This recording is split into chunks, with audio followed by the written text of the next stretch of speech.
masa depan, damai sejahtera, penuh harapan. Ku tahu rencanamu indah bagiku, ku tahu kehendakmu baik bagiku. Ku tahu rancanganmu sempurna bagiku, ku tahu jalan-jalanmu yang terbaik bagiku. Angkat tanganmu, katakan, ku tahu rencanamu indah bagiku, ku tahu kehendakmu baik bagiku. Ku tahu rancanganmu sempurna bagiku, ku tahu jalan-jalanmu yang terbaik bagiku. Sebab percayalah saudara, hanya rencana Tuhan, rencana yang paling indah di dalam kehidupan kita, rencana yang paling baik, bahkan yang terbaik dalam hidup kita. Oleh karena itu saudara, percayakan hidupmu hanya kepada rancangan Tuhan. Terima kasih Tuhan Yesus. Haleluya. Ku tahu rencanamu indah bagiku, ku tahu kehendakmu, yes Tuhan, baik bagiku.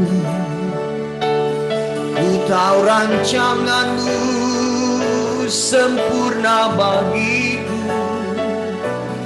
ku tahu jalan-jalanmu yang terbaik bagiku.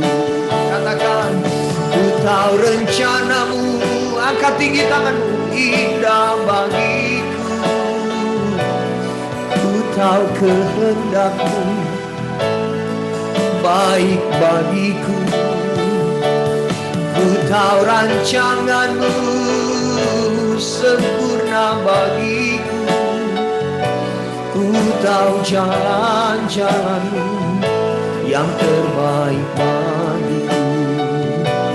Ku tahu jalan-jalanmu yang terbaik bagiku, ku tahu jalan-jalanmu yang terbaik bagiku. Oh, yang terbaik bagiku. Rencanamu indah, rencanamu indah Tuhan. Haleluya, haleluya. Hatiku bersyukur ya Tuhan, sungguh Engkau baik, kasih setiamu besar di dalam hidupku selama-lamanya. Oh, haleluya,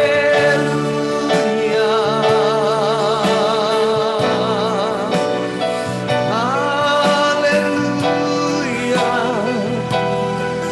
Terima kasih Tuhan, hatiku bersyukur.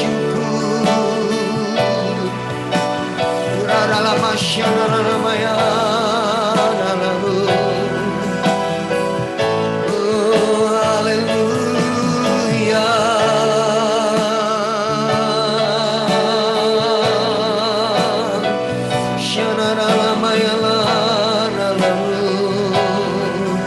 Haleluya, kami sembah Kau Tuhan, kami sembah Kau selamanya.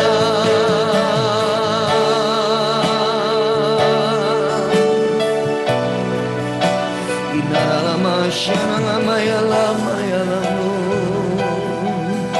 Haleluya.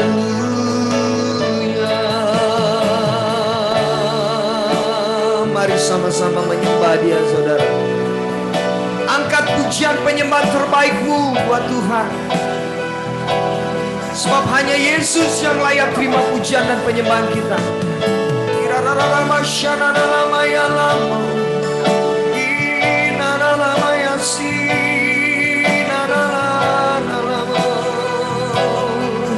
Haleluya.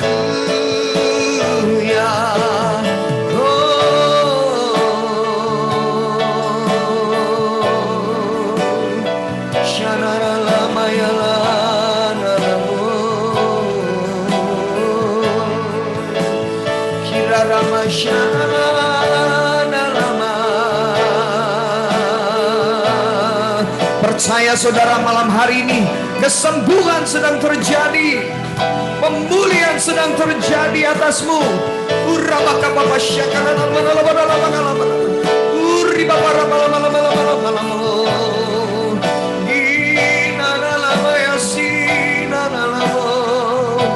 Haleluya.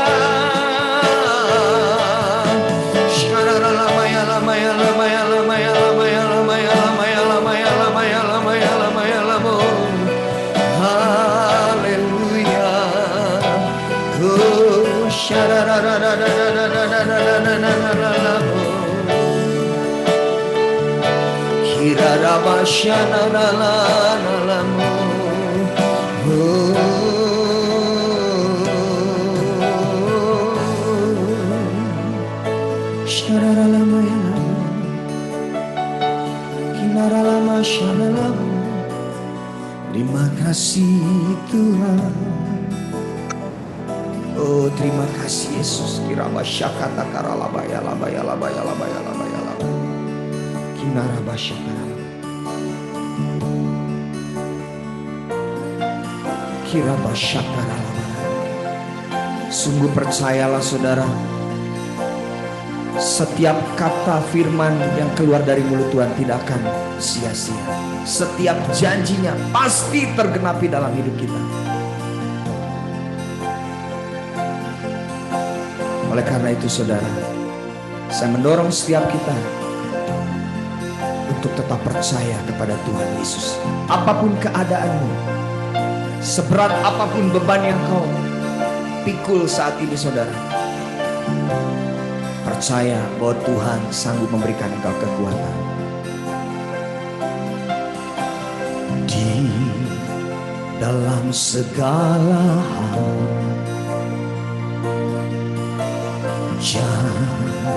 janjinya tak berubah.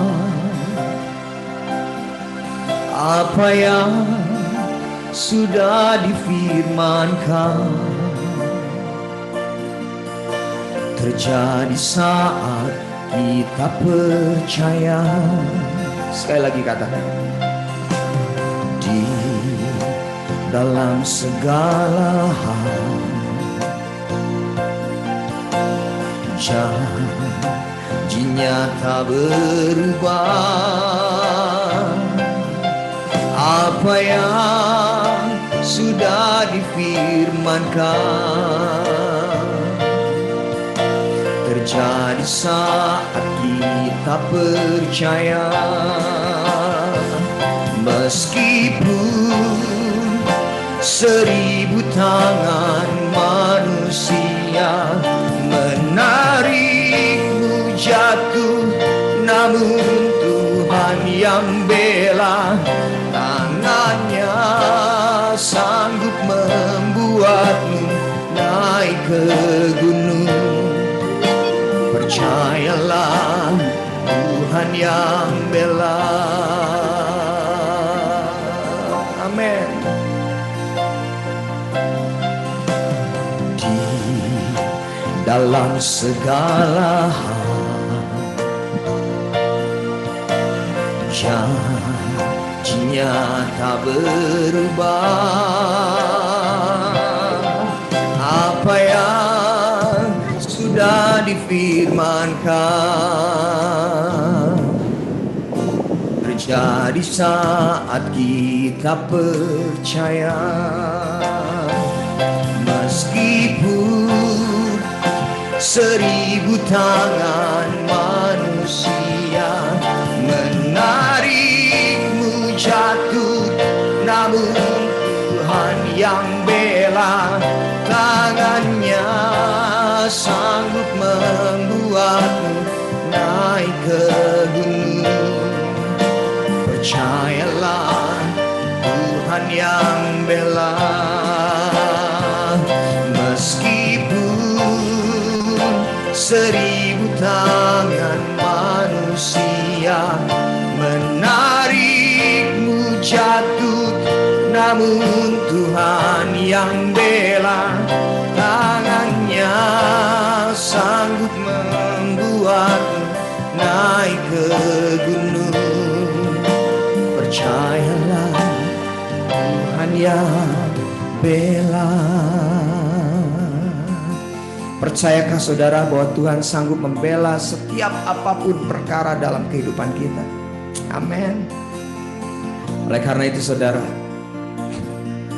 mari malam hari ini sekali lagi saya mau sampaikan, apapun keadaanmu, situasi apapun yang sedang kau jalani saudara, mungkin sejak awal pandemi ini sampai hari ini buat engkau menjadi sesuatu yang berat, buat engkau menjadi sesuatu yang sangat menyusahkan hidupmu. Malam hari ini sesuatu yang dahsyat akan Tuhan kerjakan dalam hidup kita. Dia tetap membela kita saudara. Dia tetap menjadi pembela kita. Tidak akan pernah dibiarkan engkau jatuh. Tidak akan pernah dibiarkan engkau tergeletak. Sebab tangannya yang kuat itu sanggup mengangkat engkau kembali, membawa engkau naik lebih tinggi lagi. Oh, terima kasih Tuhan. Mari angkat tinggi tanganmu di hadapan Tuhan yang percaya.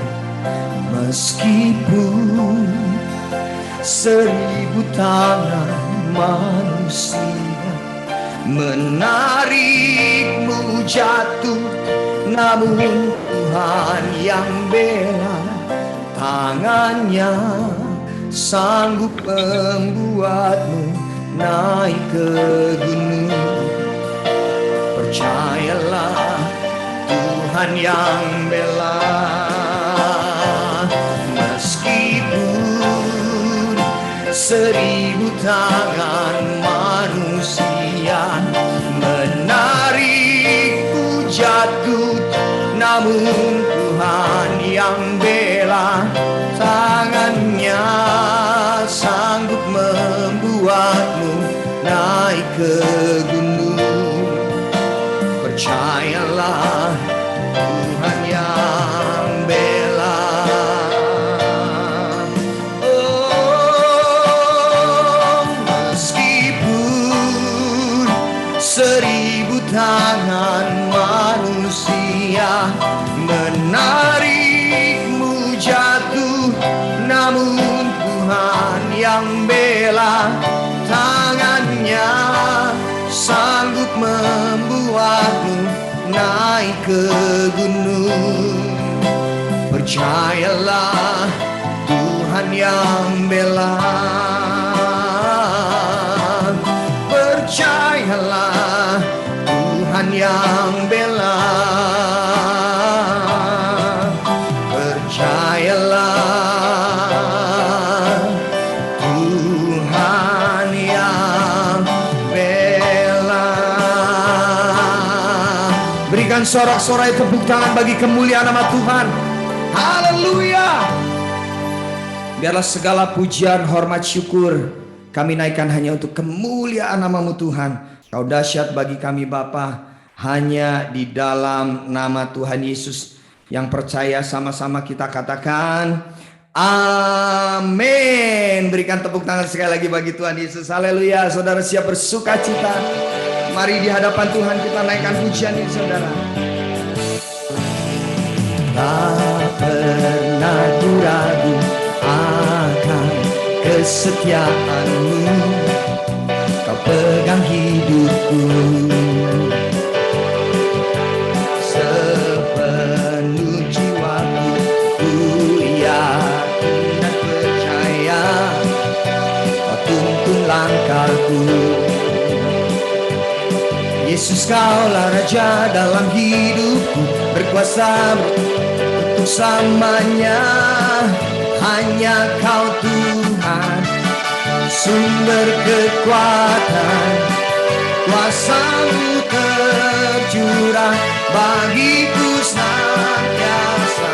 Dengan-Mu Tuhan, ku kan berjalan dari kemuliaan sampai kemuliaan selamanya. Haleluya. Sama-sama katakan. Tak pernah ku ragu akan kesetiaan-Mu, Kau pegang hidupku. Sepenuh jiwaku ku yakin dan percaya, Kau tuntun langkahku.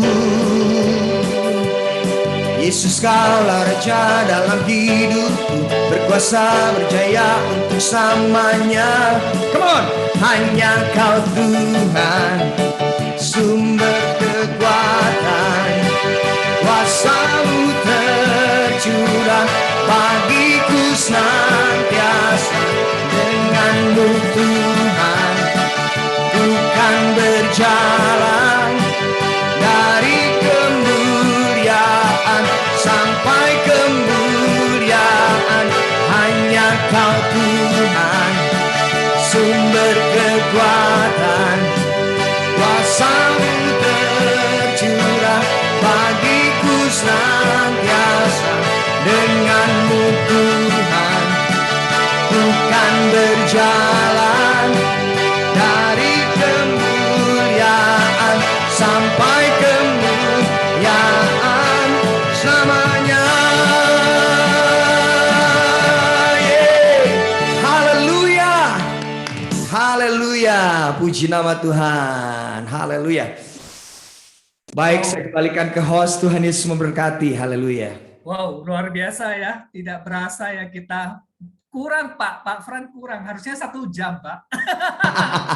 tapi lain kali kita bikin yang khusus sesi 1 jam ya. Itu siap. Nanti kita bikin malam praise and worship, Pak. Boleh. Amin. Luar biasa. Selamat datang teman-teman di Persekutuan Doa Keset ya. Welcome semua. Bagi yang pertama kali juga boleh isi data di chat biar admin bisa mendata untuk the next bisa dapat undangan langsung dari tim PD Keset ya teman-teman ya.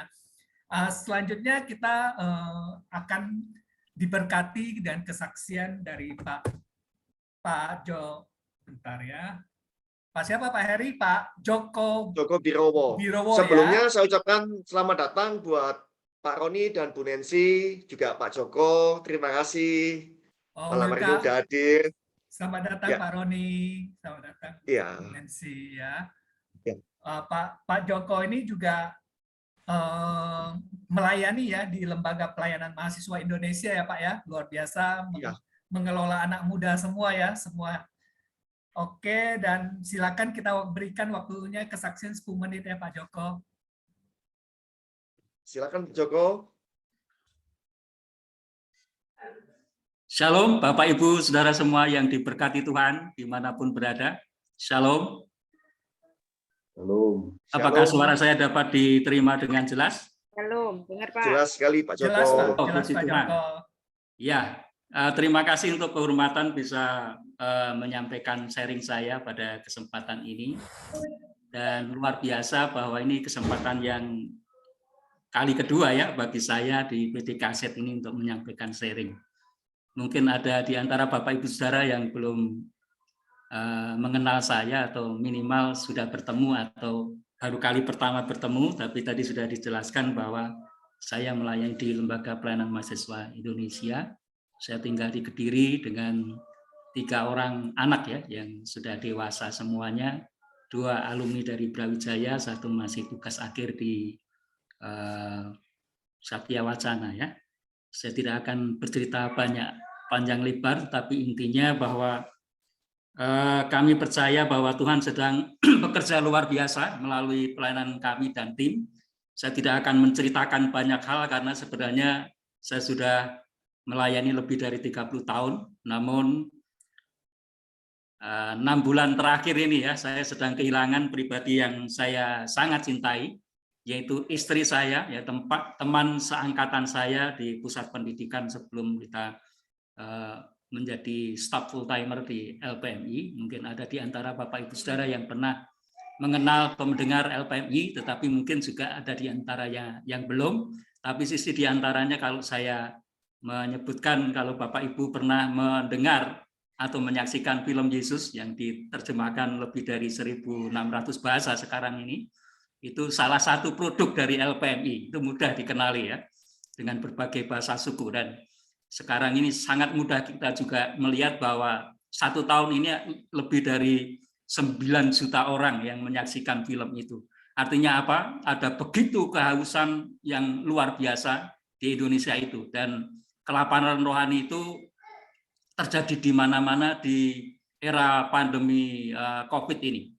Dan Indonesia termasuk ranking 10 ya menurut data yang saya lihat update dari teman saya itu, untuk bagaimana banyak orang yang haus dan lapar akan kebenaran firman Tuhan.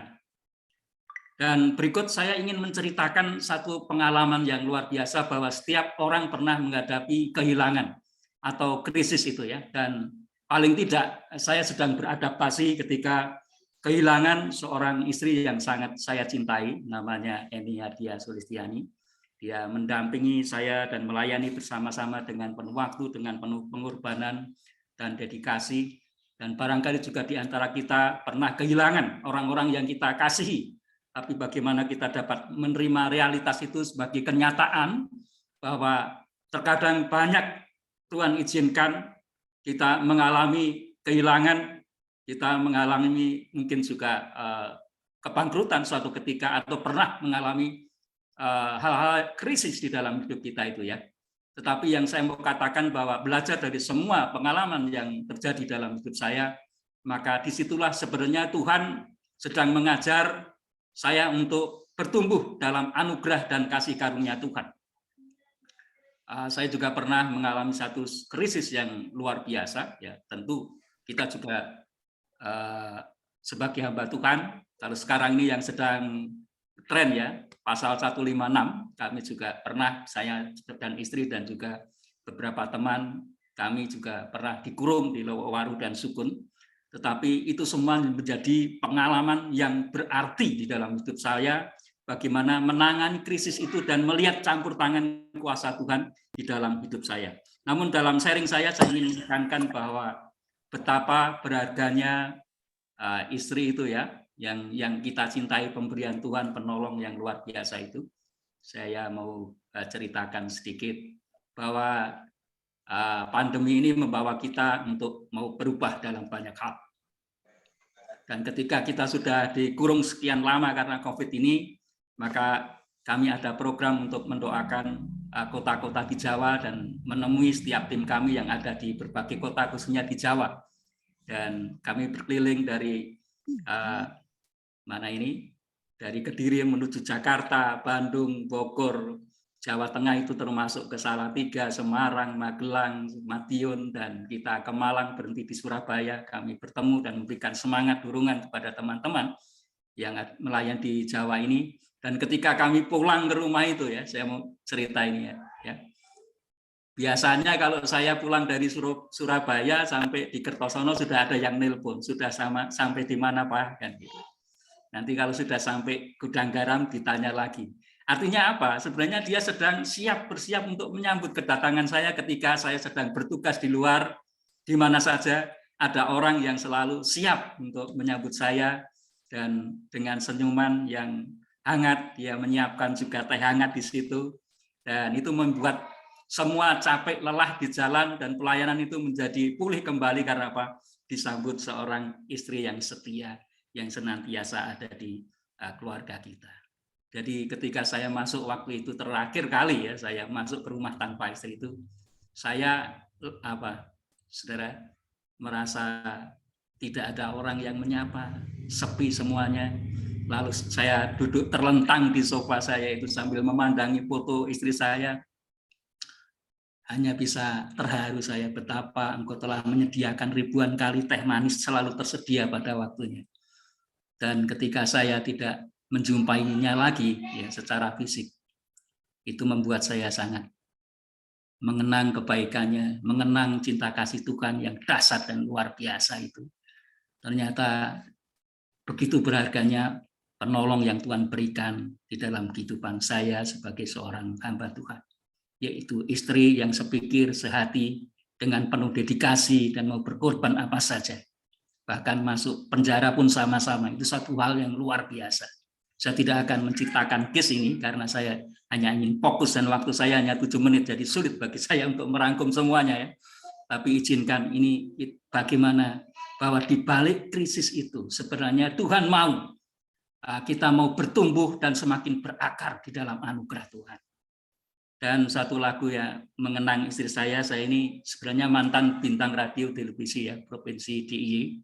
Saya suka menyanyi dan menulis lagu ya, di sela-sela waktu selang saya bisa menulis lagu-lagu rohani dan mungkin puluhan lagu yang saya hasilkan sampai hari ini menjadi dokumen yang mengingatkan saya. Karena apa? Setiap lagu yang saya tulis itu pasti ada momen yang dimana Tuhan berbicara, Tuhan mengajar, Tuhan sedang memberikan visinya juga dalam panggilan saya sebagai seorang hamba Tuhan. Izinkan saya menyanyi sedikit meskipun lama sudah tidak menyanyi seperti Bapak kita tadi yang luar biasa merdu suaranya ya. Ini saya tulis demikian ya, mengenang istri saya. Berlalu sudah ku kehilanganmu, 1000 cerita indah menghiasi rumah kita. Berlalu sudah ku kehilanganmu, 1000 duka telah kita lewati bersama. Oh, terima kasih Tuhan atas anugerah-Mu. Kau gantikan air mataku, Kau gantikan segala dukaku dengan sorak-sorai kemenangan, kehidupan, penghiburan dari-Mu Bapa. Kemuliaan, kehormatan bagi-Mu Bapa selamanya, selamanya, selamanya. Tuhan menggantikan duka cita, air mata, dan itu merupakan anugerah di mana ketika istri saya dipanggil Tuhan sebenarnya dengan iman bahwa sebenarnya dia tidak mati, tetapi dia hidup karena imannya di dalam Kristus Yesus. Dan saya mau saksikan bahwa semasa saya kehilangan istri itu akhirnya saya menetapkan 5 position fokus saya bagaimana kami terus terikat pada panggilan saya, dan justru Tuhan memberikan buah-buah pelayanan yang luar biasa sampai hari ini. Bahwa bahkan di pandemi ini ada 7 kali kami baptisan orang-orang percaya baru dan mereka sedang dalam pemuridan dan pembinaan. Saya kira ini yang dapat saya sampaikan, beberapa rema yang Tuhan berbicara pada saya khususnya minggu-minggu ini adalah dikatakan bertumbuhlah dalam kasih karunia dan dalam pengenalan akan Tuhan dan Juru Selamat kita Yesus Kristus, baginya kemuliaan sekarang dan sampai selama-lamanya. Firman Tuhan juga menguatkan saya, Tuhan tidak lalai menepati janjinya, sekalipun ada orang-orang yang menganggapnya sebagai kelalaian, tetapi Ia sabar terhadap kamu, karena Ia menghendaki supaya jangan ada yang binasa, melainkan supaya semua orang berbalik dan bertobat. Dan sekali lagi, firman Tuhan juga berbicara kepada saya, karena itulah kuperingatkan engkau untuk mengobarkan karunia Allah yang ada padamu oleh penumpangan tanganku atasmu. Sebab Allah memberikan kepada kita bukan roh ketakutan, melainkan roh yang membangkitkan kekuatan, kasih, dan ketertiban. Segala kemuliaan bagi Tuhan kita Yesus Kristus sekarang sampai selama-lamanya. Terima kasih, shalom. Terima Tuhan berkati. kasih Pak Joko, luar biasa, sangat memberkati kita, Pastor Joko, kesaksiannya. Memang tidak gampang ya kehilangan seorang yang diberikan Tuhan, yang dikatakan sepadan dengan kita ya. Pasti akan sangat berat Pak Joko, tapi percayalah, Tuhan selalu yang terbaik tuh Pak Joko. Amin.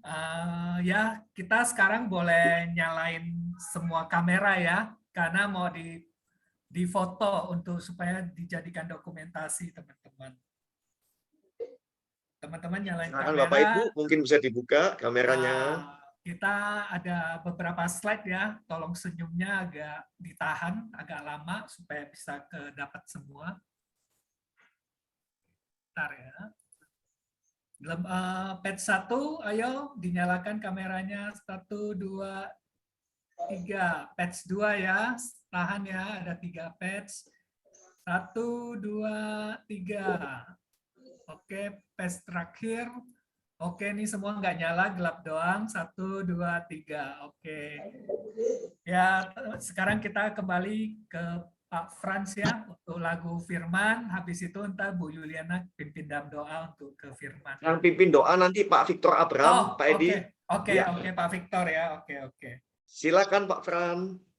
Oke, puji nama Tuhan. Ya, berikan dulu tepuk tangan bagi kemuliaan nama Tuhan Yesus sekali lagi. Haleluya. Ya, shalom. Ketemu lagi dengan Pastor Roni Daud Simeon. Haleluya, senang sekali. Ini adalah salah satu senior, mentor ya. Orang yang menginspirasi saya juga untuk menjadi seorang worship leader. Puji nama Tuhan. Baik, kita akan siapkan hati kita untuk firman ya. Ya, kita siapkan hati untuk firman. Mari kita akan naikkan pujian ini saudara untuk mempersiapkan firman, dan tolong yang lain juga bisa kembali di mute lagi ya. Puji nama Tuhan, haleluya.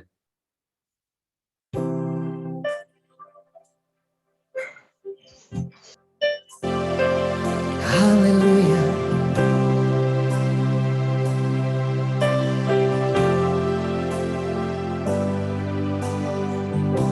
Perhatikanlah bunga bakung di ladang, Tuhan hiasi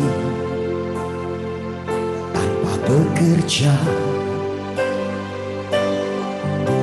Apalagi kita orang percaya, Tuhan pelihara, Tuhan cukupkan. Perhatikan burung-burung di udara, Tuhan beri makan tanpa bekerja. Apalagi kita kesayangannya, Tuhan pelihara, Tuhan sediakan. Saat kau perlu, Tuhan tahu.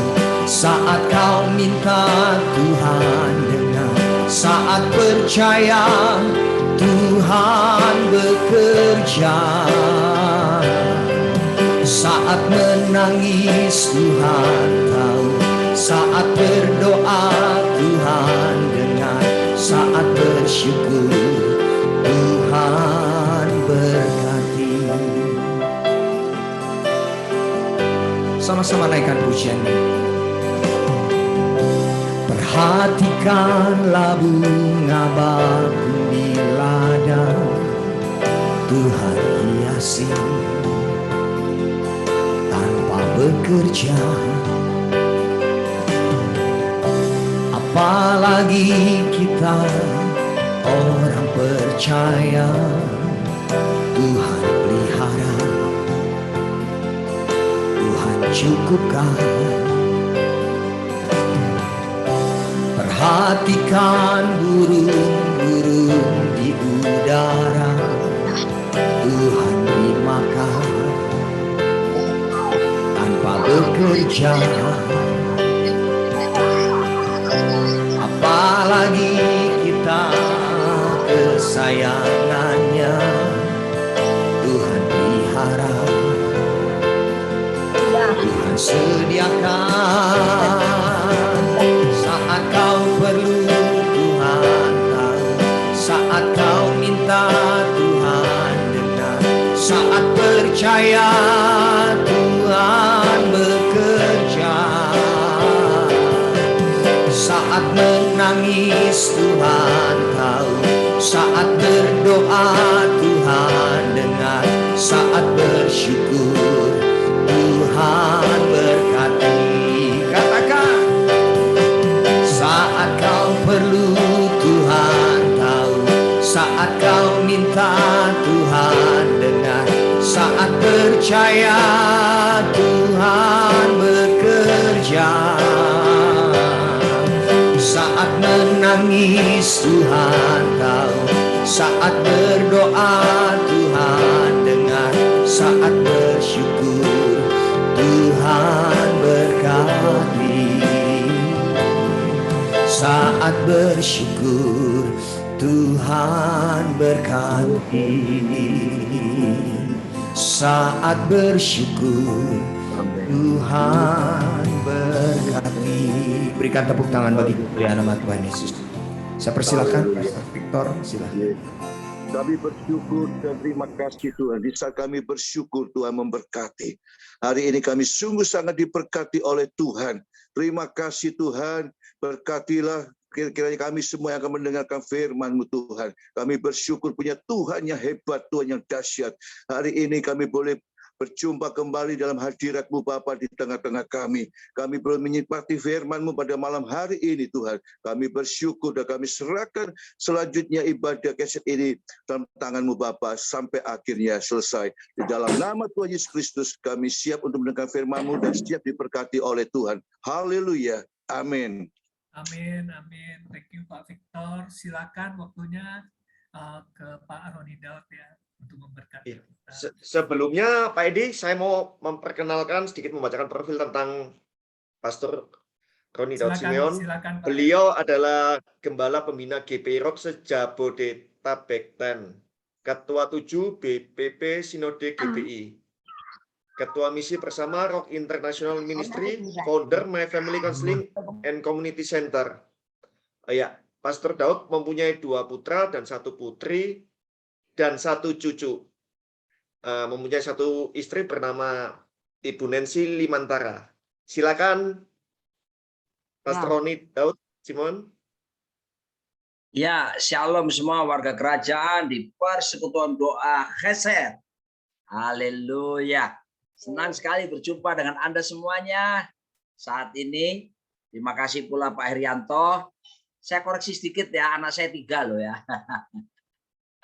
David, Tirsa, Shalomita. Dan cucu 1. Ya, baru 7 bulan ya. Sudah jadi opa gitu ya. Rambut sudah mulai putih.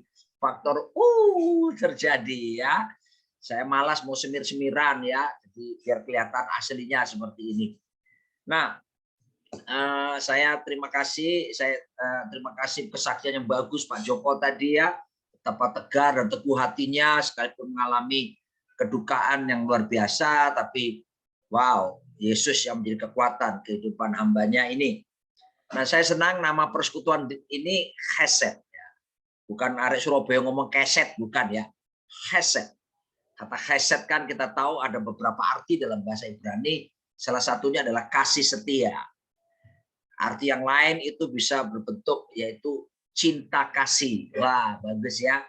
Kasih setiamu kekal selamanya. Kasih anugerahmu itu cukup bagiku. Ya, chesed. Haleluya, kasih setia. Nah, malam hari ini saya rindu sharing tentang pengharapan. Tentunya bukan sekedar pengharapan, karena di dunia ini semua orang punya pengharapan. Tapi kita punya dasar pengharapan yang pasti. Dasar pengharapan kita di dalam Tuhan kita, Yesus Kristus. Sudah suka judulnya adalah Yesus Jangkar Pengharapan. Wah, ya. Mari kita lihat firman Tuhan yang mendasarinya. Tolong kalau ada petugas host, saya sudah kirim PowerPoint-nya, bisa dilihat dalam kitab Ibrani pasal yang ke-6 ayat 19 sampai dengan ayat yang ke-20. Ya, Ibrani pasal yang ke-6 ayat 19 sampai 20. Ya, di sana dikatakan, next slide. Firman Tuhan Ibrani 6. Ya, next slide. Ya, pengharapan itu adalah sauh yang kuat dan aman bagi jiwa kita, yang telah dilabuhkan sampai ke belakang tabir, di mana Yesus telah masuk sebagai perintis bagi kita ketika ia menurut peraturan Melkisedek menjadi imam besar sampai selama-lamanya. Ada orang berkata begini, kehilangan uang bisa dicari lagi, gitu ya. Intinya kehilangan harta bisa dicari lagi, ya. Terus kehilangan kekasih yang dipanggil Tuhan, ya bisa menikah lagi, katanya begitu ya. Tapi jangan sampai kehilangan harapan.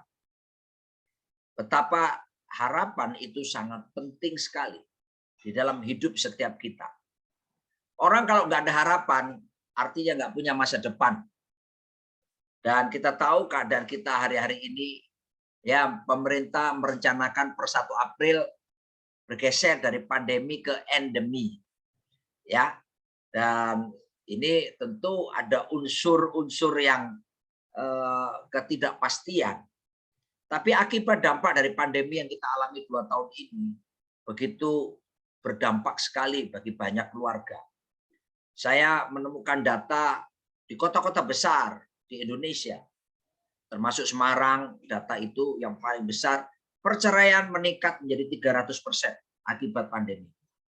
Ya, masalah perekonomian menjadi masalah yang utama dalam kasus-kasus perceraian. Dan banyak hal lagi. Ya, saya secara pribadi pandemi ini selama 2 tahun ditinggalkan, sempat kehilangan 2 paman saya. Adik dari papa saya, ada 2 orang kena COVID, meninggal, lalu 1 sepupu. Ya, jadi banyak hal saudaraku kita lewati keadaan-keadaan yang sulit di masa pandemi ini. Tetapi kita akan melihat bersama-sama di dalam Tuhan Yesus Kristus disediakan apa yang disebut dengan pengharapan. Dikatakan Alkitab, next slide, pengharapan itu adalah jangkar. Sau itu artinya jangkar. Dan jelas Yesus Kristus adalah jangkar daripada pengharapan kita. Dan jangkar itu sudah dilemparkan jauh ke depan. Dan itu sampai masuk ke ruangan Maha Kudus. Ya, dan Yesus betul-betul menjadi perintis jalan. Karena dilemparkan ke depan, ya, kalau dianalogikan itu di ruangan Maha Kudus, itu artinya Kristus menjadi perintis jalan menuju kesempurnaan. Klik lagi ya.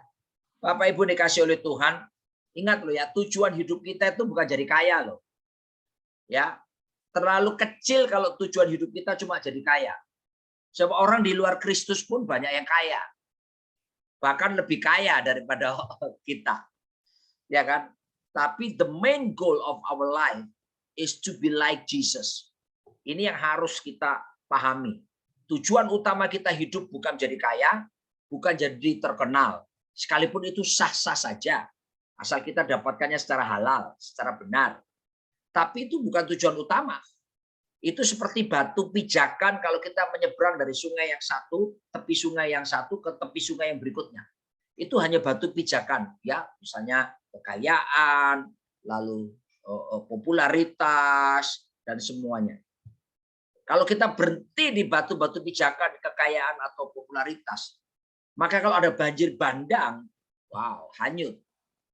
Tapi tujuan terakhir, the final destination atau the main goal of our life adalah keserupaan dengan Tuhan Yesus Kristus. Pasti Pak Frans tahu, menjadi seperti Kau Yesus, menjadi seperti Kau, Yesus. Ya, itu that's the goal of our life. Masukkan dalam hati pikiran saudara bahwa itulah tujuan hidup kita. Dan apakah bisa terjadi? Sangat memungkinkan. Kenapa? Karena kitab firman Tuhan Kejadian 1:26, kita ini diciptakan serupa segambar dengan Tuhan. Wow. Haleluya. Diciptakan serupa segambar, belum ya. Tapi juga tujuan hidupnya serupa segambar. Gitu ya. Jadi saya harap malam ini semua cita-cita kita, semua bisnis kita, semua tatanan rumah tangga kita, semua tatanan pelayanan kita, semua tatanan kehidupan kita diarahkan pada satu tujuan pasti. Tujuan itu adalah keserupaan dengan Tuhan kita Yesus Kristus. Nah, dan Yesus yang adalah sempurna adanya, seperti jangkar yang telah dilemparkan jauh ke depan. Dia merintis jalan buat setiap kita. Jadi namanya aja disebut, You are Alpha and Omega. We worship you, our Lord. You are worthy to be praised. Dia disebut awal dan yang akhir, Alpha dan Omega. Jadi dia sudah ada di depan loh. Saudara, seharusnya kita orang percaya melihat masa depan itu nggak usah khawatir. Makanya Yesus menjamin, jangan khawatir apa yang kamu makan, jangan khawatir apa yang kamu minum, jangan khawatir apa yang kamu pakai. Semua dicari bangsa-bangsa yang tidak mengenal Aku. Kenapa kita tidak perlu khawatir? Karena Tuhan sudah menunggu kita di sana. Ya, He is there. Dia di sana di masa depan kita. Dan saya harus ingatkan kepada saudara, Dia yang sudah merintis jalan dan disebut sebagai imam besar menurut peraturan Melkisedek sampai selama-lamanya. Bahkan imam besar yang melintasi segala langit. Mau langit apa, saudara? Mau langit yang dikuasai kosmos oleh iblis dan tentaranya? Tuhan sudah melintasi semua. Mau langit yang mana? Ya, kalau orang bilang ada langit ketujuh, kan langit kemana? Tuhan telah melintasi semua langit. Artinya dia berkuasa, maha agung, maha dahsyat, maha mampu, saudaraku, untuk bisa memberikan pertolongannya kepada setiap kita. Nah, penting sekali, next slide sekali, kata pengharapan di dalam bahasa aslinya Yunani itu adalah elpis. Elpis, bukan Elvis Presley ya. Are you lonesome tonight?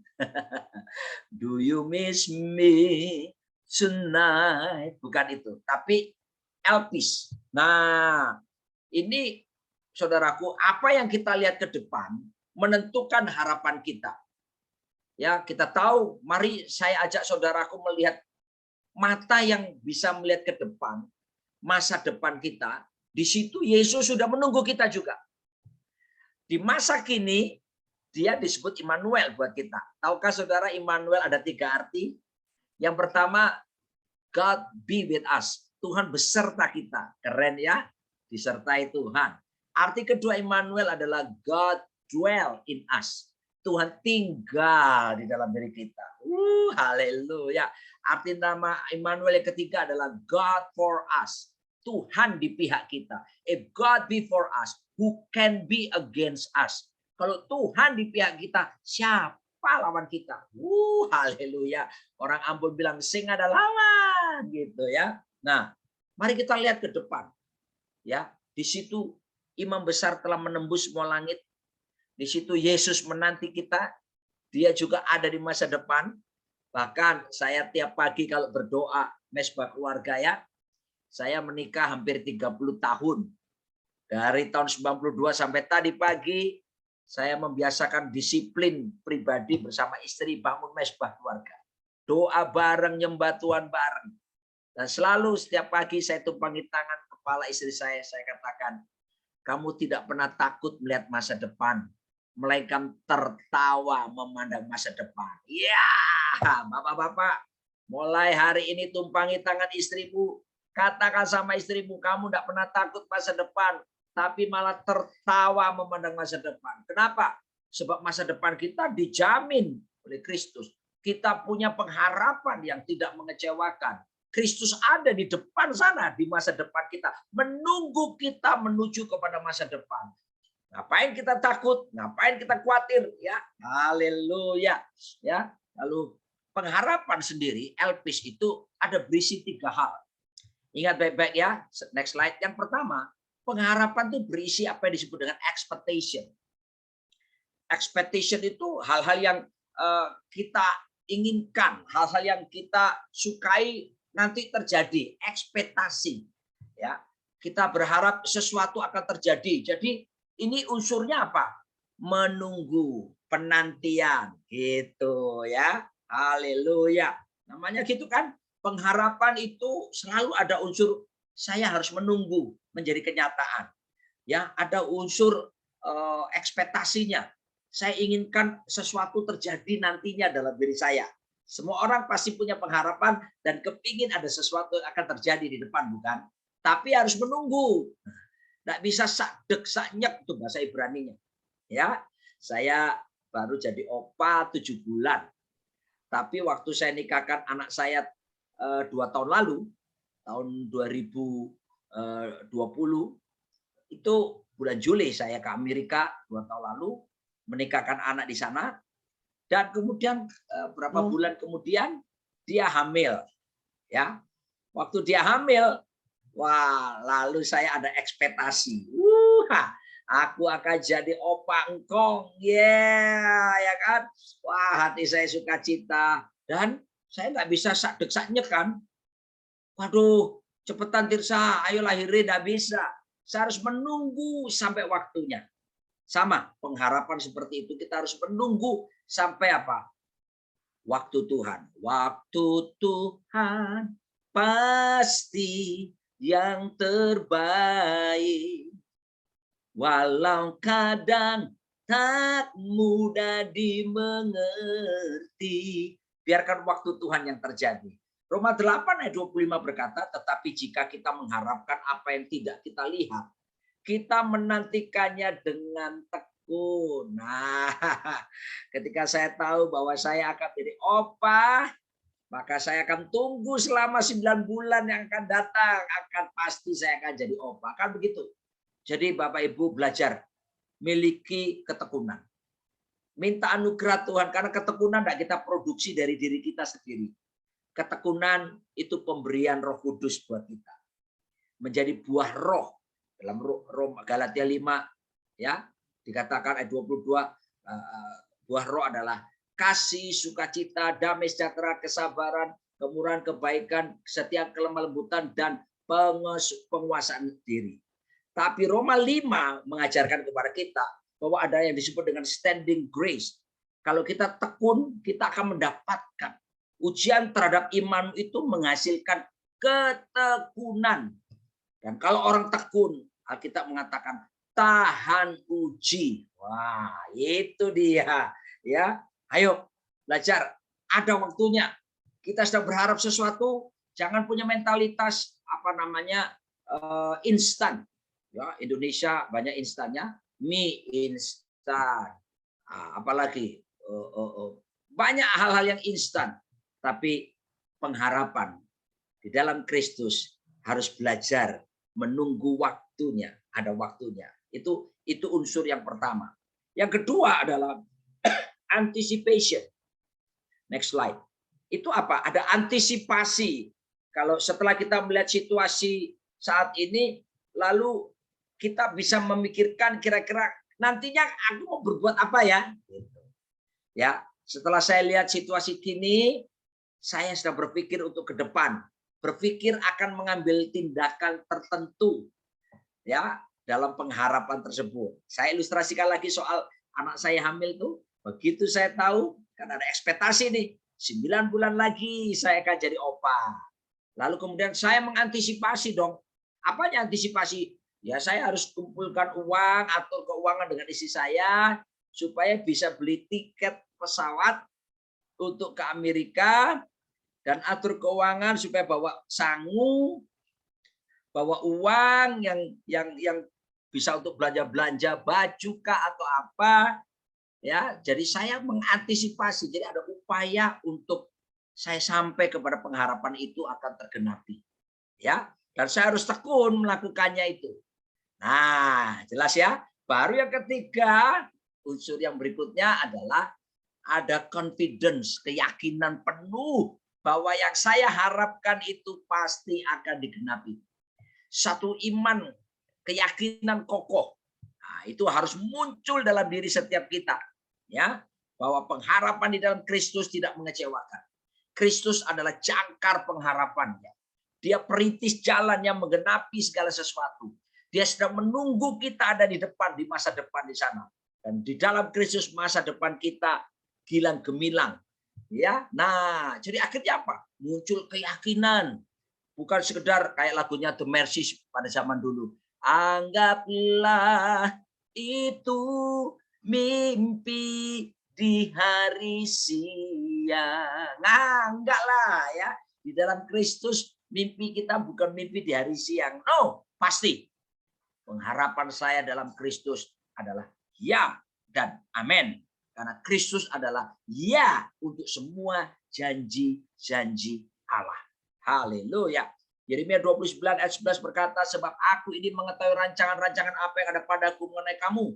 Demikianlah firman Tuhan, yaitu rancangan damai sejahtera dan bukan rancangan kecelakaan, untuk memberikan kepadamu hari depan yang penuh pengharapan. Saya tiap tahun Bapak Ibu ya, kalau perayaan tahun baru gitu ya, masuk jam 12 teng gitu kan tahun baru. Lalu kemudian kita doa bareng-bareng dengan jemaat. Lalu setelah doa bareng, mereka semua ucapkan selamat bla bla bla bla. Lalu saya ajak buat proclaiming the promise of God, proclaiming the word of God, memproklamirkan, menyatakan janji Tuhan. Apa? Saya ajak mereka mengucapkan begini. Kayak tahun 2022 kemarin saya ngomong ini. 2022, terus saya ajak semua tertawa. Kok bisa gitu? Ya, setiap tahun saya ajak jemaat masuk tahun baru saya ajak gini. 2022, kalaupun nanti ini 2023, 2023. Kenapa ketawa? Kita tahu Yesus ada di depan sana. Dia pegang masa depan kita. Dia pengharapan yang tidak mengecewakan. Kita hidup dipelihara. Dia Immanuel. Waduh, kurang apa lagi ya? Makanya mesti belajar punya keyakinan penuh bahwa itu pasti digenapi. Haleluya. Nah, sekarang definisinya. What is hope? Pengharapan itu apa sih Pak sebetulnya? Nah, kita lihat ya. Secara definisi yang mudah untuk ditangkap. Pengharapan adalah aspek masa depan dari iman. Gitu ya. Pengharapan adalah aspek masa depan dari iman, di mana pengharapan tersebut menentukan sekali kehidupan atau tindakan kita saat ini. Ya, jadi bicara pengharapan selalu berbicara tentang masa depan. Tentunya dari iman, gitu ya, karena kita diajari oleh Tuhan untuk mempercayai yang tidak kelihatan. Tapi kita harus percaya yang tidak kelihatan itu lebih real, lebih nyata daripada yang kelihatan. Kitab Ibrani pasal yang ke-11 mengatakan bahwa segala sesuatu, langit, bumi, alam semesta ini diciptakan dari yang tidak kelihatan. Saya ulangi ya. Yang kelihatan ini semua, alam raya, jagat raya ini diciptakan dari yang tidak kelihatan. Artinya apa? Yang tidak kelihatan lebih berpengaruh, lebih berkuasa, lebih nyata daripada kebenaran yang kelihatan. Amin. Makanya belajar sekarang saudaraku untuk bisa melihat hal-hal yang tidak kelihatan. Itulah iman. Nah, iman ini dalam pemerintahan kerajaan Allah, dia itu adalah seperti mata kita. Iman ini juga seperti digambarkan seperti mata uang. Ya, jadi penting ya, the just shall live by faith. Orang benar hidup karena imannya. Gitu ya. Tanpa iman tidak ada satupun kita orang percaya. Ayo, ya. Berapa banyak kita pernah melihat Yesus? Banyak kan pasti tidak pernah ya kan? Tapi kan kita percaya Yesus ada. Itulah iman. Ya. Saya tidak melihat, tapi saya percaya. Nah, juga pula kita harus percaya gini. Saya percaya pengharapan dalam Kristus sekarang belum terjadi, tapi waktunya Tuhan nanti akan terjadi. Nah, itu yang akan membuat kita bisa bersuka cita, ya. Pengharapan sangat menentukan apa yang sikap kita, kehidupan kita, sehingga kita arahkan supaya menjadi kenyataan. Jadi masa depan saudara bergantung pengharapan saudara. Ya, semua apa yang di depan kita, hari depan kalau tanpa harapan, itu namanya bahasa Inggrisnya nightmare, mimpi buruk. Ya, makanya itu perlu dibangkitkan ada satu harapan. Ya, dan sekali lagi pasti di dalam Kristus harapan kita asal dengan tekun. Lalu kemudian kita lakukan apa? Antisipasi dan timbul keyakinan satu waktu pasti akan digenapi sesuai dengan waktu Tuhan. Ya, nah sekarang kita akan melihat bagian berikutnya. Apa kata Alkitab soal pengharapan? Saya akan tunjukkan bahkan berkat-berkatnya. Kalau kita itu menaruh pengharapan yang kokoh di dalam Tuhan kita Yesus Kristus. Ya, apa yang dikatakan Alkitab tentang pengharapan? Next slide. Dalam 1 Korintus 13 ayat 13 dikatakan begini. Demikianlah tinggal ketiga hal ini, yaitu iman, pengharapan, dan kasih. Dan yang paling besar diantaranya ialah kasih. Love is the greatest of all. Ya, saudaraku, saya ibaratkan begini. Ibaratkan ya, ada pertandingan, kelebihan, hebat, unjuk kekuatan, karunia, dan sebagainya.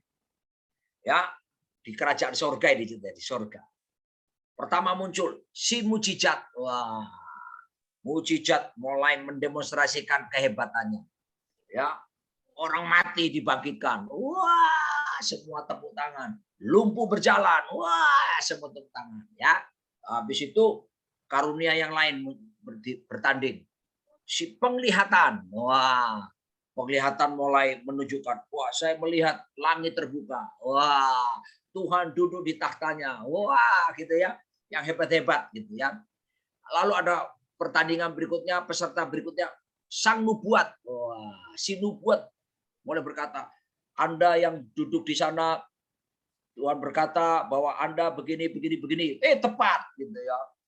Di sana ada orang yang namanya si ini. Betul namanya gini. Wah, semua tepuk tangan gitu ya. Dan setelah semua masing-masing karunia ini bertanding, hanya 3 finalisnya gitu ya. Ditentukan oleh dewan juri kerajaan sorga. Ada 3. 3 besar. Apa itu? Iman, pengharapan, dan kasih. Lalu dilombakanlah gitu ya. Ini kalau saya pikir sederhana ya. Dari 3 finalis ini, lalu sorga memutuskan yang terbesar pemenang utamanya adalah kasih.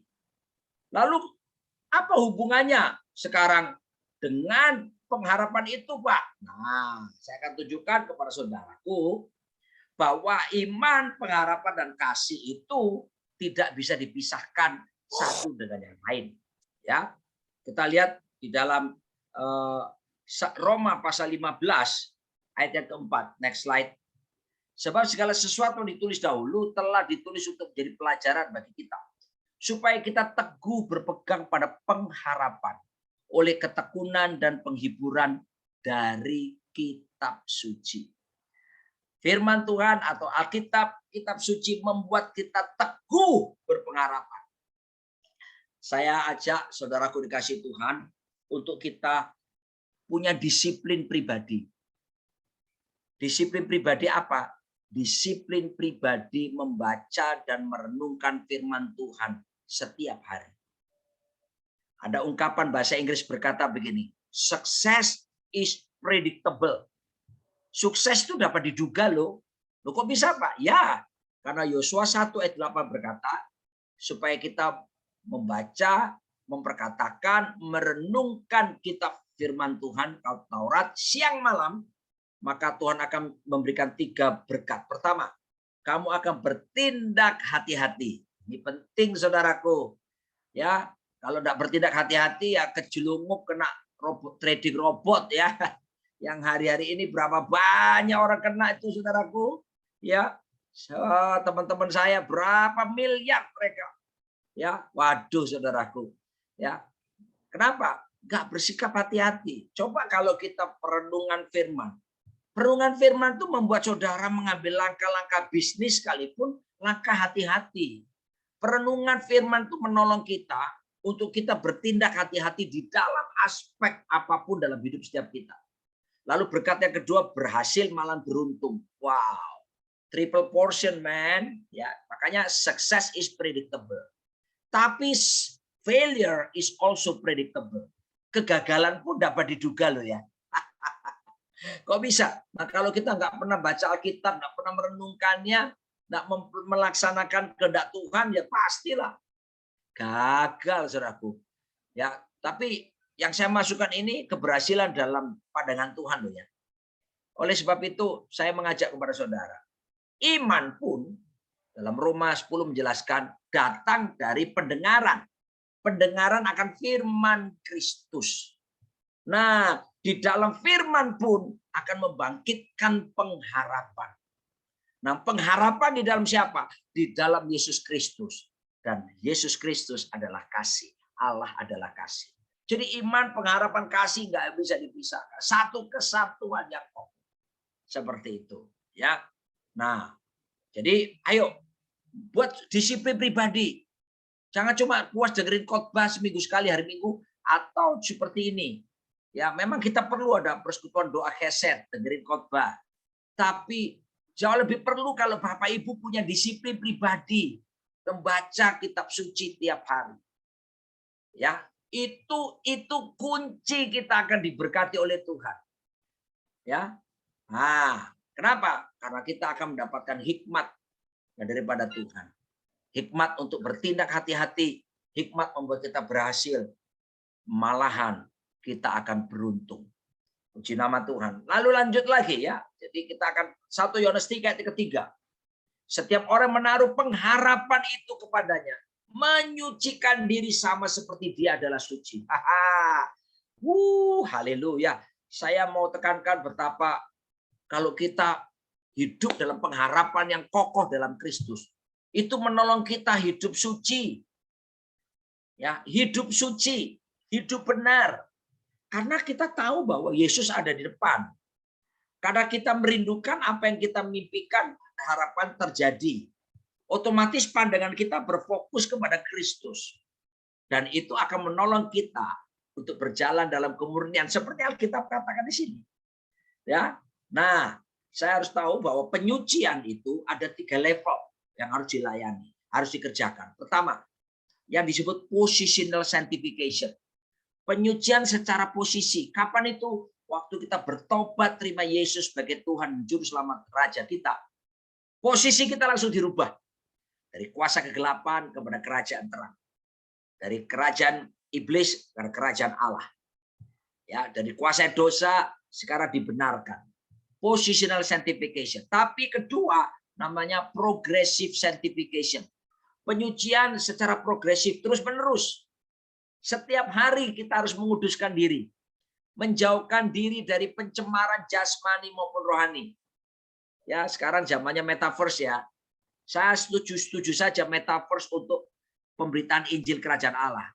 Tapi hati-hati sekarang banyak disalahgunakan. Anak-anak muda sekarang pakai itu apa? Mulai mereka menjelajah ke dunia seksual, pornografi. Waduh, saudaraku, bisa interaksi langsung ya di dunia maya. Berapa banyak perempuan jadi dilecehkan secara seksual ketika masuk apa yang disebut dengan metaverse. Ya, sebaiknya metaverse harus disertai dengan holy verse. Holy verse, ayat-ayat suci. Yaitu firman Tuhan. Bentengi anak-anak saudara generasi milenial, bentengi generasi Z, generasi Alpha dari segala pengaruh buruk ya. Didampingi mereka untuk metaverse ini ya, supaya menjaga hidup suci. Haleluya. ya. Saudaraku, kita seringkali nyanyi tentang Yesus adalah raja kan. Tapi dalam hidup kita seringkali tidak membuat dia jadi raja. Padahal kalau Yesus itu dia harus berkuasa bukan cuma di dunia rohani, di dunia ibadah. Tapi dia harus jadi raja juga di seluruh aspek, termasuk di bisnis kita, di rumah tangga kita. Nah, ada orang-orang di luar sana, bukan di sini ya, di daerah Kutub Utara, bagian pedalaman, yang diam dalam gua-gua tepi jurang 500 meter, perempatan jalan gang buntu. Saudara. Di gereja haleluya, haleluya, di luar halelupa, bahkan halilintar. Ya. Waduh, bikin markup, bon-bon, penggelapan pajak. Nah, bagaimana kita bisa menyebut Yesus raja? Rajanya cuma waktu kebaktian. No, cara hidup kerajaan Allah bukan begitu. Artinya, Engkaulah Tuhan. Engkaulah Raja, berdaulat atas hidupku, ku berserah penuh. Dia raja juga di kantor kita, dia raja di bisnis kita, dia raja di rumah tangga kita, dia raja di pelayanan kita, dia raja di pikiran kita, dia raja di perasaan kita, dia raja di kemauan kita, dia raja di tubuh kita. Makanya cok mangan sembarangan, saudara ya.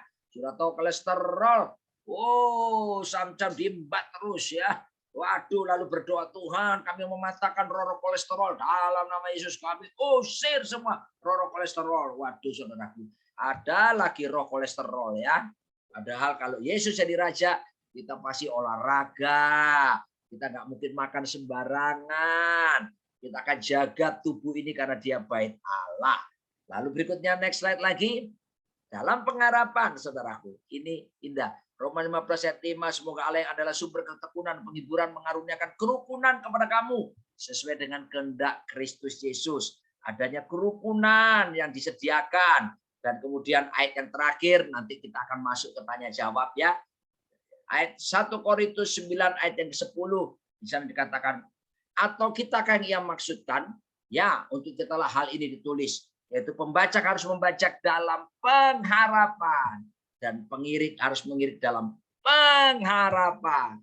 Untuk memperoleh bagiannya. Singkat cerita bahwa pengharapan dalam Kristus tidak mengecewakan. Taruh harapanmu total. Jangan berharap kepada manusia. Jangan berharap kepada orang kaya. Jangan berharap kepada orang berpangkat tinggi. Mazmur 121 Daud berkata, aku melayangkan mataku ke gunung-gunung. Gunung orang kaya, gunung pejabat, gunung orang pinter, gunung orang berpangkat tinggi, dan banyak gunung yang lainnya. Dari manakah akan datang pertolonganku? Ternyata gunung-gunung tadi tidak bisa tolong hidupnya Daud. Lalu Daud buat statement ini. Pertolonganku ialah dari Tuhan yang menjadikan langit bumi. Ia takkan membiarkan kakimu jadi goyah. Penjagaku tidak akan terlelap. Kembali pada berharap sama Tuhan sampai selamanya. Saya percaya kita tidak akan pernah dikecewakan. Ada waktu Tuhan yang terbaik yang disediakan kepada kita. So, ayo penuhi unsur-unsurnya. Harus ada expectation, unsur menunggunya.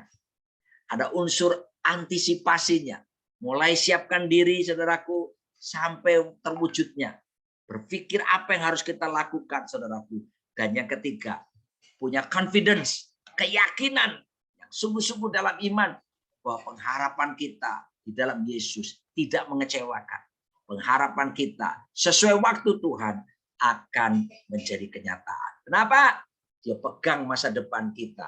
Kenapa? Dia Immanuel menyertai di dalam kita dan di pihak kita. Bersama Yesus kita lakukan perkara-perkara yang besar Tidak ada yang mustahil bagi Tuhan Yesus, tapi juga tidak ada yang mustahil bagi kita orang-orang yang percaya kepada Tuhan Yesus Kristus.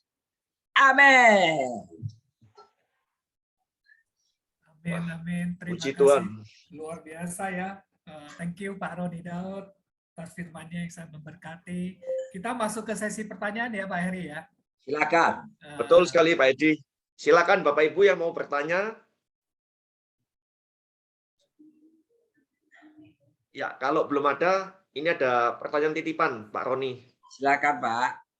Ya, ya untuk saat-saat ini kan memang banyak yang mengalami keadaan yang tidak mudah Pak Roni. Bagaimana kita untuk tetap teguh dan tetap konsisten untuk melangkah meskipun dengan kondisi yang berat. Terima kasih Pak Roni. Ada lagu sekolah minggu saya ingat. Kalau iblis berseru, maju saja. Katanya jangan maju, maju saja. Percaya dia beri menang oleh darah Tuhanku. Mahkota tersedia, maju saja. Dari lagu ini kita tahu ya, hidup ini penuh tantangan. Tidak apa-apa, jangan ditengking tantangan itu. Tuhan mau di dalam Yesaya 43 dikatakan umat yang kubentuk akan memberitakan kemasyuranku.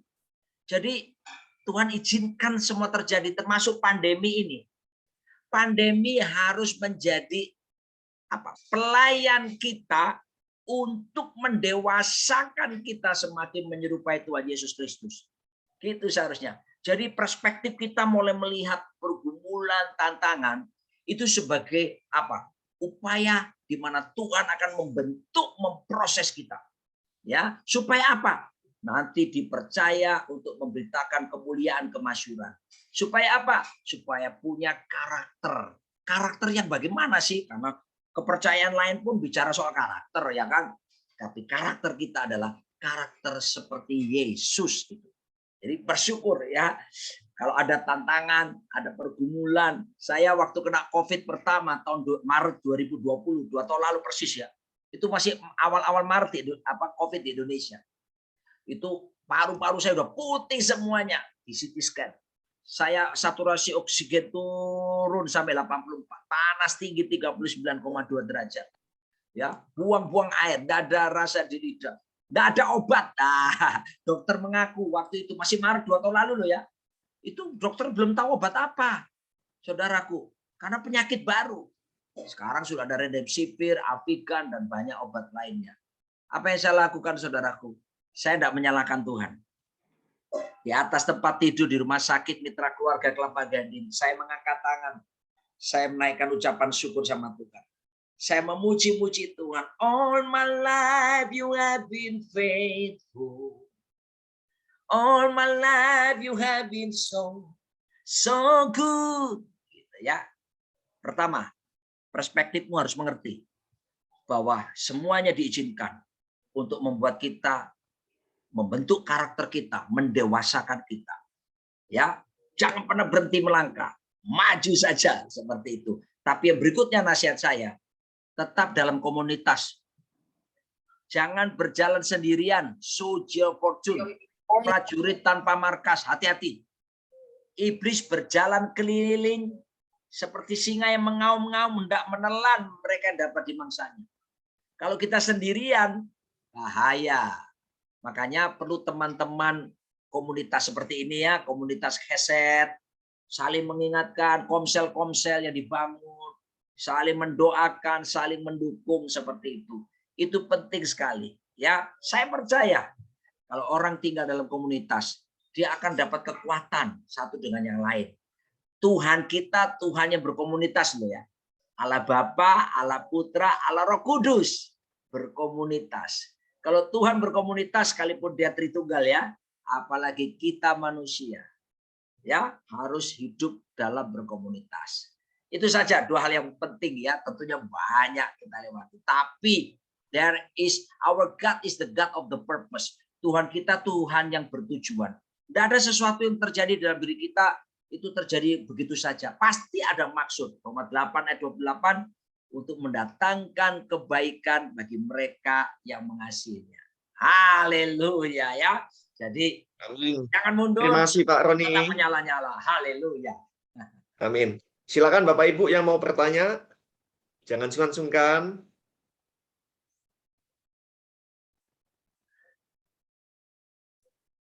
Pak Roni mau tanya boleh Pak? Dengan Edi Ya, silakan. Pak, kalau kita kan kadang kita berdoa dengan Tuhan ya. Kadang kan kita nunggu jawaban dari Tuhan. Bagaimana kalau kita tahu itu kalau Tuhan jawab enggak Pak dalam hidup kita? Oke, bagus pertanyaannya. Doa, saya lebih arti kata doa dulu ya. Dalam bahasa Ibrani, doa kali pertama muncul itu di Kejadian 20 ayat ke-7. Kata doa itu dalam bahasa Ibrani palal. Palal itu artinya memutuskan bersama dengan Tuhan. Saya ulangi ya. Doa itu dalam bahasa Ibrani palal artinya memutuskan bersama dengan Tuhan agar supaya apa? Supaya kehendak Tuhan itu dapat dieksekusi terjadi di planet bumi. Ya. Nah, jadi bagaimana kita tahu doa kita kalau Tuhan berkata tidak? Sederhana saja. Doa yang tidak sesuai dengan kehendak Tuhan pasti tidak dijawab. Ya, karena Tuhan hanya menjawab doa-doa yang selaras dengan kehendak Tuhan. Begitu tidak selaras tidak akan dijawab oleh Tuhan. Atau dalam Yakobus 4 ayat yang kedua dan 3, doa kita salah. Salah berdoa. Karena untuk apa? Untuk memuaskan hawa nafsu. Dan ayat yang kedua ditandai dengan apa? Spirit membunuh. Entah membunuh dengan perkataan, omongan kita pedas, melukai hati pasangan kita. Suami-suami jangan kasari istrimu ya. 1 Petrus 3 ayat 7 berkata, kalau kita kasari istri kita, doa-doa kita terhalang. Doa kita cuma sampai plafon rumah, lalu mentok, lalu turun lagi, piok. Capek deh. Doamu tidak akan dijawab. Didengar tapi tidak dijawab. Ya. Lalu kemudian doa yang tidak sesuai dengan kehendak Tuhan. Oleh sebab itu, usahakan mengerti kehendak Tuhan. Dari depan tadi saya sudah ingatkan. Betapa penting lewat pembacaan kitab suci. Kita baru ngerti kehendak Tuhan itu yang mana. Jangan punya mentalitas seperti kebanyakan jemaat. Sebentar-sebentar datang ke pendeta. Ya, Pak Pendeta, kenapa? Tolong Pak Pendeta, apa kehendak Tuhan buat saya? Waduh saudaraku, kalau ada orang datang ke saya tanya gitu ya, saya bilang, Bu, gini Bu ya, baca Alkitab, pulang berdoa, cari tahu sendiri. Sebab saya sendiri pun hamba Tuhan sedang sibuk cari tahu kehendak Tuhan buat saya. Kita ini seringkali mentalitas kita itu instan asal gampang. Sedikit-sedikit datang ke pendeta, minta jawaban. Kadang-kala Tuhan izinkan kita sendiri menemukan jawaban, menemukan kehendak lewat perenungan pribadi kita. Mari, ayo saudara, belajar seperti itu ya. Menemukan kehendak Tuhan lewat firman Tuhan. Tapi yang kedua, ini membuat doa kita dijawab, Bapak ya. Kalau kepingin doa dijawab ya. Kedua, Roma 12 ayat kedua berkata, janganlah kamu menjadi serupa dengan dunia ini, tetapi berubahlah oleh pembaharuan budi atau pembaharuan pikiranmu, supaya kamu dapat membedakan manakah kehendak Allah, apa yang baik, yang berkenan, dan yang sempurna. Nah, supaya bisa mengerti kehendak Allah yang membuat doa kita dijawab karena sesuai dengan kehendak Allah, maka harus pertama, nggak boleh hidup serupa dengan dunia. Yang kedua, ininya Pak diperbarui terus-terusan pikirannya ini loh. Ojo ngeres airnya. 2 Korintus 10 ayat 5 berkata, aku menawan setiap pikiran dan menaklukkannya di bawah Kristus. Nah itu pikiran kita harus diselaraskan dengan pikiran Kristus. Pikiran ini harus diisi dengan Filipi 4 yang 4 ayat 8. Semua yang benar, semua yang mulia, semua yang manis, semua yang adil, semua yang suci, semua yang sedap didengar dan patut dipuji, yang disebut kebajikan dan patut dipuji, pikirkanlah semuanya itu. Nah, karena dari pola pikir belief system akan mempengaruhi pola perasaan. Dari pola perasaan akan mempengaruhi pola sikap atau respon perilaku. Juga pola perkataan dan tindakan. Semua dimulai dari the belief system, pola pikir kita. Ya, penuhi pikiranmu dengan firman, renungkan firman. Cara terbaik memperbaharui pikiran ini, merubah pikiran yang jelek ini, cara terbaik merenungkan firman siang malam. Itu the best way to change our mind, to renewing our mind. Amin. Thank you Pak Roni, thank you. Sama-sama. Teman-teman, ayo siapa lagi yang mau bertanya? Saya sangat diberkati dengan jawaban Pak Roni hari ini. Ya. Betapa penting doa ya. Memutuskan bersama dengan Tuhan loh. Ada John Wesley, saya tambahkan sedikit ya. Ini penting. John Wesley pernah berkata, without God man cannot, without man God will not. Tanpa Tuhan kita nggak bisa buat apa-apa. Jelas ya. Tapi tanpa kita manusia, Tuhan akan berbuat sesuatu. Artinya, sorga menunggu keputusan bumi lewat doa-doa kita. Tapi doa yang harus sesuai dengan kehendaknya. Itu ya. Apa yang kamu ikat di bumi, terikat di sorga. Apa yang kamu lepaskan di bumi, terlepas di sorga. Sorga ngenteni rek. Haleluya. Ayo. Makanya harus berdoa. Jangan titip doa Pak Pendeta, doakan. Titip doa. Alah, mentalitas itu buang. Sekarang saudara mesti berdoa. Kadang-kadang pendeta juga bergumul dalam doanya sendiri kok. Ini ada pertanyaan nih Bu. Manusia. Ada pertanyaan dari Bu Meli. Boleh silakan nyalain mic-nya Bu Meli dan nyalain kameranya. Mungkin nanti ini saya bacakan Pak Edi, pertanyaan dari Bu Meli. Oke. Shalom Pastor Roni, saya mau bertanya, bagaimana kita mengetahui panggilan kita? Apakah panggilan itu berarti sama dengan destiny? Terima kasih. Gini, panggilan akan menuntun kita kepada destiny. Ya, untuk mengetahui panggilan, calling, di Alkitab dijelaskan ada beberapa contoh. Ya, ini saya dapatkan dari bukunya John Maxwell, judulnya Equip Leadership ya, tentang buku kepemimpinan. John Maxwell ahli kepemimpinan tapi sekaligus hamba Tuhan. Bukunya juga dibaca oleh orang-orang di luar Kristus ya. Nah, begini, ada 4 tipe mengenali panggilan. Pertama, yang disebut dengan cara halilintar, cara halilintar atau petir, atau gini. Menemukan panggilan setelah mengalami peristiwa-peristiwa yang mengejutkan, yang menggetarkan. Contoh, Saulus dalam Kisah Rasul pasal 9 diberikan surat oleh imam kepala untuk menangkapi orang-orang Yahudi. Di tengah jalan dia lihat kilat halilintar dan dia terjatuh kan. Lalu dengar suara, Saulus, Saulus, mengapa engkau menganiaya aku? Siapa engkau Tuhan? Akulah Yesus yang kau aniaya. Ya kan? Lalu apa yang terjadi? Di situ Saulus jadi buta. Lalu kemudian ketemu Ananias, didoakan melek, berubah jadi rasulnya Tuhan. Setelah peristiwa apa? Halilintar. Ya. Nah, kita menemukan panggilan seringkali lewat apa? Sakit keras, diizinkan. Bangkrut, ya. Punya masalah besar. Lalu kita seperti tersentak dan mulai mengerti kehendak Tuhan dalam diri kita. Bisa jadi kan? Itu cara halilintar. Cara mengenali yang kedua yaitu seperti apa? Yeremia. Oh, enaknya apa? Dari kecil udah dikasih tahu dalam kandungan. Anak ini lahir jadi nabi bagi bangsa-bangsa. Wah, udah jelas sudah panggilannya jadi nabi kan bagi bangsa-bangsa. Ya. Tapi tidak semua orang bisa tahu gitu kan. Kecuali kalau nanti orang tua kita dapat mimpi khusus, dapat pernyataan khusus, ada suara Tuhan tentang bayi yang dikandung ya. Tapi itu juga cara bagaimana Tuhan menunjukkan panggilan. Yang ketiga, cara siapa? Cara seperti Esther. Esther tuh bisa menemukan panggilannya. Kenapa? Submission to the authority. Tunduk pada otoritas. Orang tuanya udah nggak ada kan. Cuma ada pamannya namanya Mordekai. Pamannya bilang, Esther ikut kontes Ratu Kecantikan ya. Asup. Ikut ya paman. Yes uncle. Ikut. Juara 1 jadi ratu saudaraku. Tapi dia nggak tahu untuk apa jadi ratu. Sampai satu saat bagaimana ada upaya dari Haman untuk melakukan genocide, pembunuhan massal kepada siapa? Orang-orang Yahudi. Di situ Esther ngerti.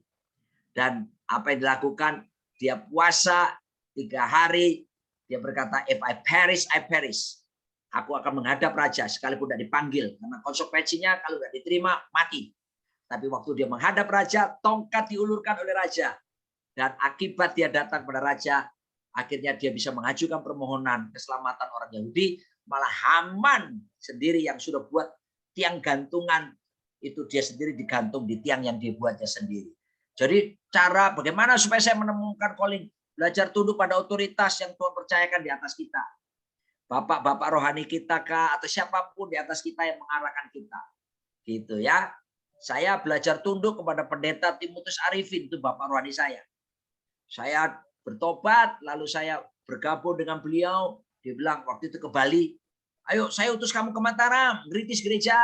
Siap, itu buat aja ya kan. Di Mataram 13,5 tahun, lalu Pak Arifin bilang, pindah ke Malang, ngeritis gereja. Siap. Gitu kan. Di Malang 3,5 tahun, Pak Arifin bilang, pindah Jakarta. Siap. Saya belajar tunduk pada otoritas. Dan saya menemukan destiny saya. Saya menemukan calling menuju kepada destiny saya. Cara ketiga, keempat ya. Cara keempat adalah cara Yusuf. Yusuf itu saudaraku, nggak ngerti apa-apa pertama. Pokoknya menjalani hidup aja. Ya, menjalani hidup, lalu sampai ketemu ada satu mimpi.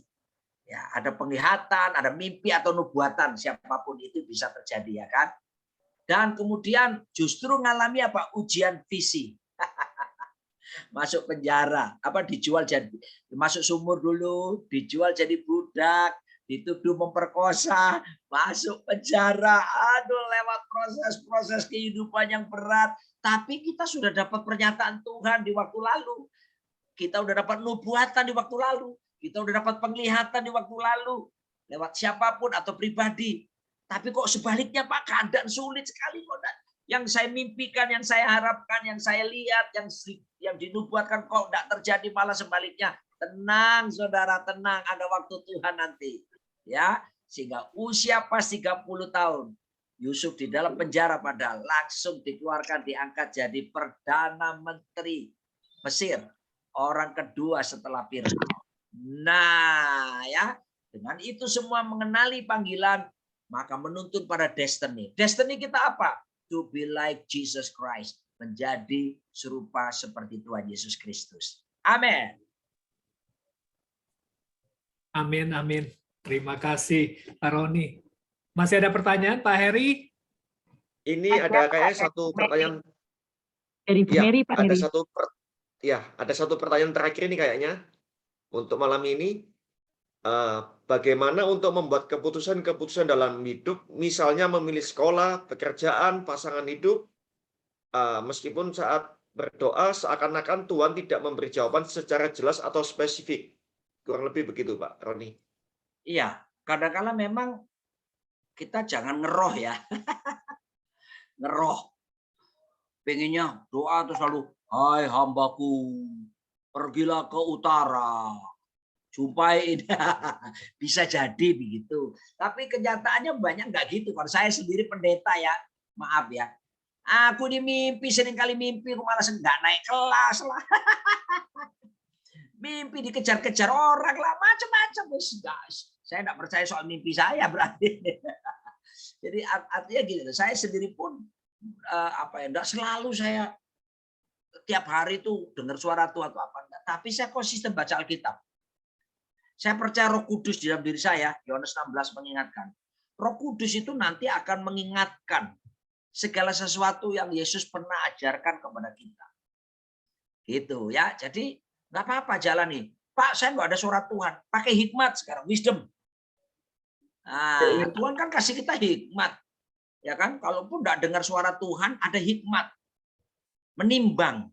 Tentunya kita bisa konsultasi kepada teman-teman yang seiman atau dengan gembala atau pemimpin rohani. Itu bisa. Tapi kalaupun tidak, kita waktu membuat keputusan, berdoa, give me your wisdom, O Lord, so I can make a decision Untuk apa saja, keputusan apa, soal jodoh kah, soal sekolah kah, soal apapun. Ya, ada hikmat sehari-hari. Karena hikmat itu ada beberapa level. Bahasa Yunani ada sotia, ada phronesis, ada sunesis, ada hikmat sehari-hari, ada hikmat jangka menengah, ada hikmat jangka panjang. Tapi semua Sophia, wisdom, hikmat. Dan kunci mendapatkan hikmat, Alkitab katakan justru kalau kita mengerti, memahami firman Tuhan. The source of our wisdom is the Bible, the Word of God. Ya, sumber hikmat. Makanya Bapak Ibu bergaul sama firman Tuhan. Nanti suatu saat ya kita mau buat keputusan ini, apa ya? Tiba-tiba Roh Kudus bisa ingatkan loh. Ayat yang kita pernah baca sekian lama. Atau muncul. Nah, lalu kita bisa buat jawaban atau keputusan. Seperti itu ya. Wisdom Tuhan berikan kepada kita. Dan Tuhan berkata, Yakobus pasal 1, siapa yang kekurangan hikmat, hendaklah meminta.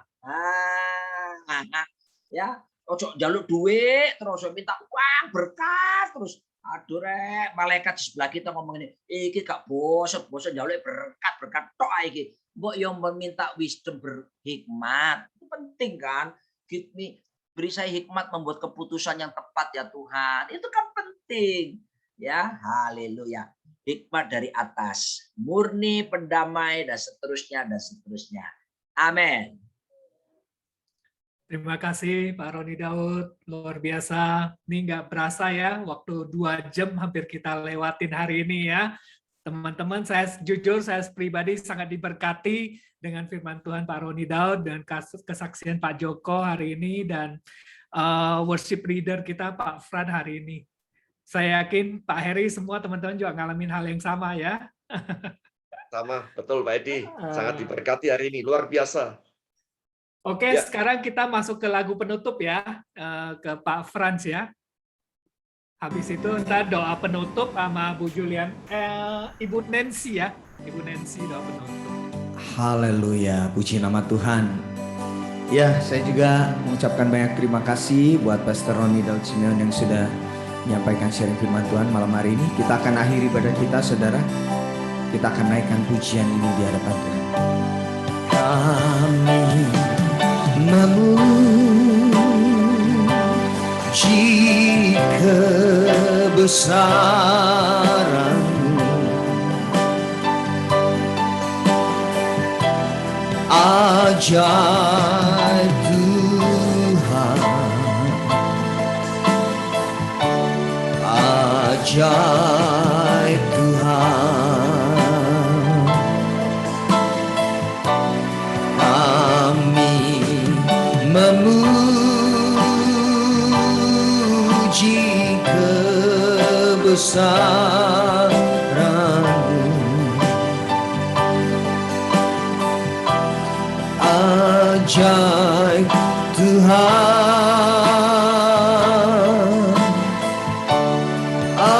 ajaib Tuhan. Angkat dua tanganmu, katakan, kami memuji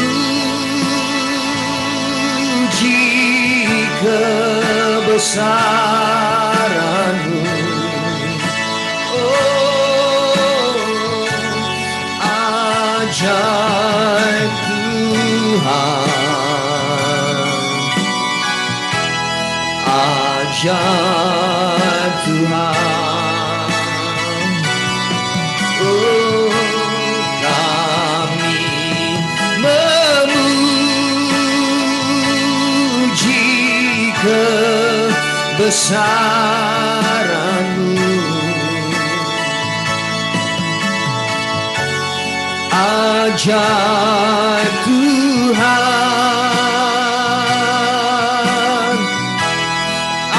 ajaib Tuhan, ajaib Tuhan,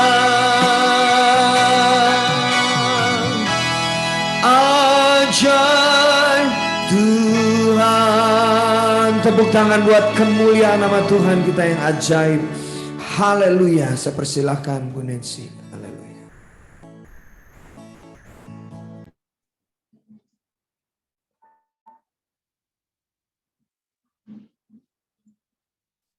Silakan Bu Nancy, doa berkat.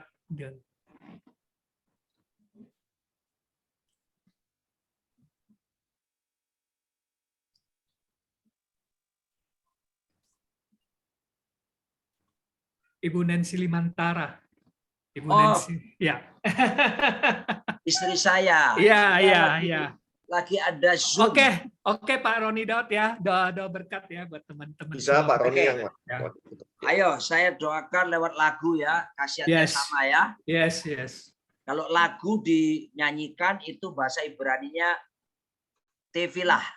Tefilah itu doa yang dinyanyikan. Nah, sekarang saya melakukan tefilah. Anak saya nomor 3 saya kasih nama tefilah. Doa yang dinyanyikan. Terimalah berkat Tuhan sekarang. Angkat tangan saudara dan wajahmu. Angkat hatimu. Tuhan memberkatimu dan melindungimu. Tuhan menyinarimu dengan wajah-Nya. Beri kasih karunia, hadapkan wajah-Nya dan beri damai sejahtera. Amin. Amin. Terima kasih Pak Roni. Terima kasih atas pelayanan. Terima kasih Pak Roni. Amin. Thank you Pastor Roni. Pak Roni, Terima kasih Pak Des. Bu Juliana. Terima kasih semuanya. terima kasih semuanya. Bapak Ibu yang telah Pelayanannya. Yuli, Pak Eri, Iya. Pak Terima Ayu, kasih.